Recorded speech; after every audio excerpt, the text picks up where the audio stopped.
দেখো শোকেস খুলেছি, জামা কাপড় গোছাবো, রাগ করেছি ওই জন্য বাড়ি থেকে চলে যাচ্ছি।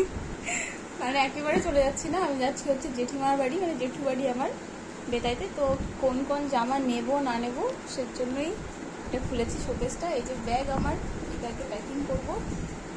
তো চলো তোমরা ভিডিওটা দেখতে থাকো। দেখো জেঠু বাড়ি এসে দেখছি যে বৌদি এই যে গাছ লাগাচ্ছে, বৌদিদের নতুন জমি কিনেছে দাদা। তারপরে কিন্তু ঘুমিয়ে পড়েছিলাম খাওয়া দাওয়া করে। এই যে সকালে দেখো উঠেছি, মুখটা কেমন লাগছে, মুখ ধুয়ে এসে দেখছি যে বৌদির রান্না প্রায় কমপ্লিট হয়ে গেছে। এই যে আজকে সকালবেলা হচ্ছে লুচি করেছে, লুচি আর কাবলি ছোলা আলু দিয়ে একটা তরকারি বা তড়কা যাই বলো না কেন ওটা করেছে।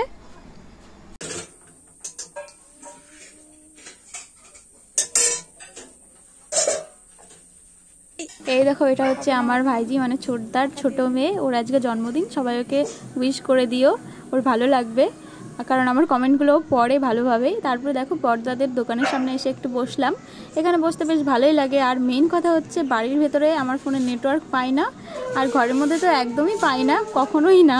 আর এই নেটওয়ার্ক পায় না জন্যই জেঠু বাড়ি এসে থাকতে ইচ্ছা করে না। আমি এত বড় হয়ে গেছি, এই যে জেঠু বাড়ি 2 রাত কাটালাম মাত্র। আর এই যে বাড়ির সামনে দেখছো একটা জামাইবাবুদের লেবু গাছ, মানে আমাদের পাড়ারই একটা দিদির বিয়ে হয়েছে এই বাড়িতে। এই লেবু গাছে কিন্তু 12 মাস লেবু হয়। আমি যখনই আসি দেখি যে পুরো গাছে লেবু ভর্তি থাকে।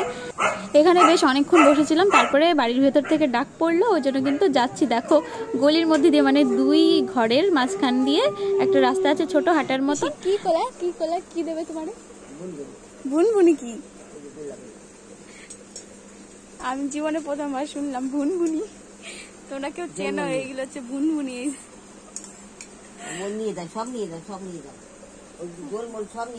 ফুলকো ফুলকো লুচি, সকাল সকাল কার কার দেখে লোভ হচ্ছে বলো? জেঠিমা কই? দেখো ফুলকো ফুলকো লুচি বানিয়েছে, দারুণ লাগলো খেতে, তরকারিটাও কিন্তু খুব সুন্দর হয়েছিল খেতে। খাওয়া দাওয়া করে আবার সেই জায়গায় চলে এসেছি, মানে দাদাদের দোকানের সামনে, বড়দার দোকানের সামনে।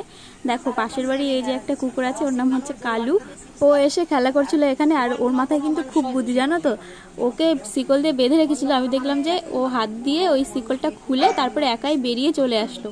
খেয়ে এসে এই যে একটু দোকানের সামনে বসলাম, বসে বসে মেঘ দেখছি, আকাশ দেখছি। দেখো নীল আকাশে সাদা সাদা মেঘের ভেলা ছুটছে।